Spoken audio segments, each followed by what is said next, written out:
अस्सलाम वालेकुम and welcome back. आज एक बार फिर हम बहुत ही इंपॉर्टेंट टॉपिक के साथ, जो कि बहुत ज़्यादा इंटरेस्टिंग भी होगा, एक दफ़ा फिर हाजिर हैं। और टॉपिक है ओबेसिटी, यानी कि मोटापा। अगर हम ओबेसिटी को डिफाइन करेंगे तो ओबेसिटी जो है वो बॉडी में मौजूद एक्सेसिव फैट को कहा जाता है। यानी बॉडी के अंदर मौजूद चर्बी की क्वांटिटी का ज़्यादा होना, चर्बी की मकदार का ज़्यादा होना, ये कंडीशन ओबेसिटी कहलाया जाता है।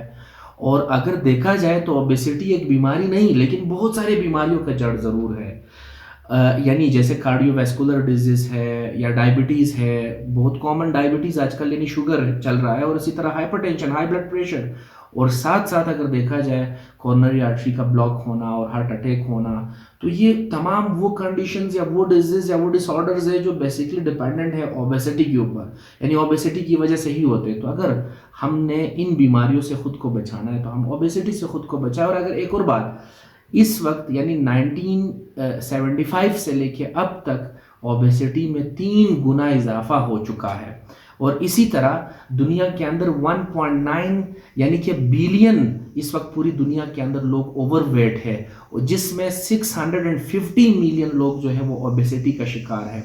यानी अगर इन वैल्यूज़ को हम और मज़ीद आसान करें तो 39% पीपल जो है इस वक्त ओवरवेट है, और 13% लोग जो है वो ओबेस है। तो जब तक हम इन ओबेसिटी से खुद को बचाएंगे नहीं, हम उन कॉम्प्लिकेशंस की तरफ यानी बासानी जा सकेंगे। जैसे कि हम पहले डिस्कस कर चुके हैं कि वो इफ़ेक्ट्स जैसे कि कार्डियोवैस्कुलर डिजीज़ है, शुगर है, यानी डायबिटीज़, इसी तरह हाइपरटेंशन है, इसी तरह इवन दो यही ओबेसिटी सेक्सुअल डिज़ायर को कम करते हैं, जो कि इनफर्टिलिटी का भी सबब बन सकता है। बेऔलादी की हम बात कर रहे हैं। तो इसी तरह यानी ओबेसिटी बहुत सारे बीमारियों का जड़ है। ओबेसिटी से बचने की हमें कोशिश करनी चाहिए। लेकिन सवाल ये, कोशिश करनी चाहिए ओबेसिटी से बचने की, तो उससे पहले हमने ये बात देखना है कि दरअसल ये जो ओबेसिटी है इसके पीछे वजूहात क्या है, इसके पीछे रिस्क क्या है, वो कौन से काजेज एंड रिस्क फैक्टर्स है जो हमें ओबेसिटी की तरफ लेके जाते हैं। तो काजेज और रिस्क फैक्टर्स जो है वो आजकल जो कि बहुत ज़्यादा कॉमन है, लाइफस्टाइल का चेंज होना।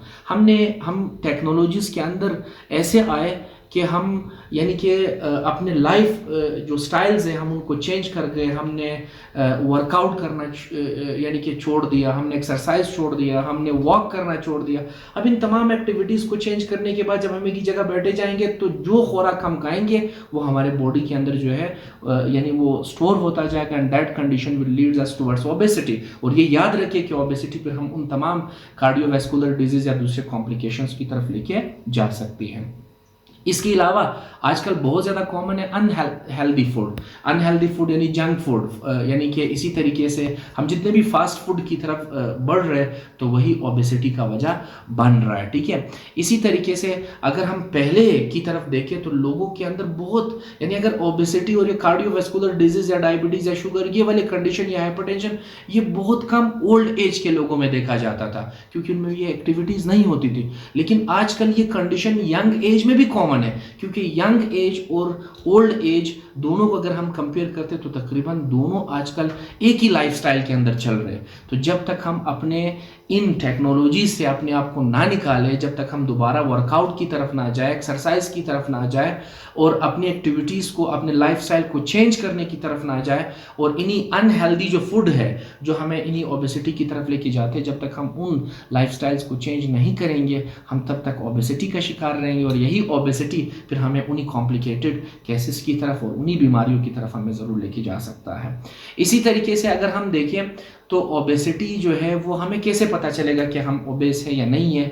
तो आसान सी बात है, इवन दो आप अपने मोबाइल से प्ले स्टोर में जाके वहाँ से एक app BMI body mass index, जो कि बहुत ही अच्छी वैल्यू आपको देती है, आप उसी को इंस्टॉल करें, वहाँ जो रिक्वायरमेंट होगा उसी को फुलफिल करें, एंड देन आपके पास आपके BMI की वैल्यू आ जाएगी। वैसे ऐसे है कि आपके बॉडी का जो वेट है that would be in kg, और आपका जो हाइट है वो मीटर स्क्वायर में, अब वो वेट मीटर यानी कि स्क्वायर में हाइट के ऊपर डिवाइड करें, आपके BMI की वैल्यू आ जाएगी। तो वैल्यू आने के बाद इनका एक नॉर्मल चार्ट, ठीक है, हम आपके साथ ज़रूर शेयर करेंगे। जैसे कि 18 से 24 तक अगर आपका BMI आता है एज पर एज तो वो नॉर्मल रहेगा। इसी तरह 25 से अगर 29 तक आता है तो ये ओवरवेट है। अगर 30 से 34 तक आपका BMI रिजल्ट आया एज पर एज तो आप समझ लीजिए कि आप ओबेस है और क्लास 1 ओबेसिटी है। और इसी तरीके से अगर आपका बीएमआई जो रिजल्ट है वो 35 से 39 तक आ जाए तो आप क्लास 2 ओबेस है, और यही ओबेसिटी आपको यही कार्डियोवैस्कुलर डिसऑर्डर्स की तरफ ज़रूर लेके जा सकती है। और एक और बात, अगर आप खुदा न खास्ता क्लास 3 ओबेसिटी की तरफ गए तो फिर उसकी कोई ट्रीटमेंट सिवाय सर्जिकल प्रोसेस के नहीं होगी।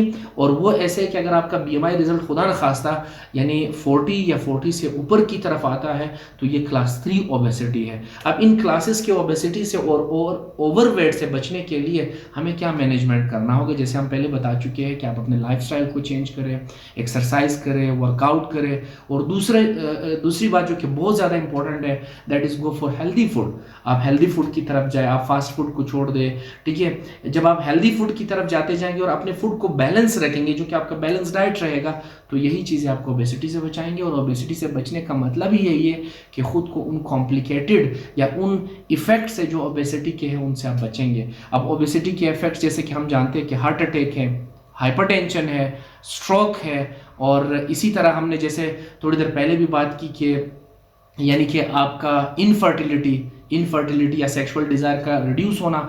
और एक और आजकल के लोगों में बहुत ज़्यादा कॉमन ओबेसिटी की वजह से ही कॉमन है दैट इज़ आर्थराइटिस, ऑस्टियोआर्थराइटिस या आर्थराइटिस से जोड़ों का दर्द। तो इन कंडीशन से बचने के लिए और इन इफेक्ट से बचने के लिए खुद को ओबेसिटी से बचाएं, और ओबेसिटी से बचने के बाद जाके आप इन तमाम बीमारियों से बच सकते हैं।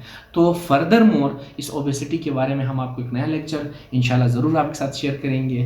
Thank you for watching and अब तक अल्लाह हाफ़िज़।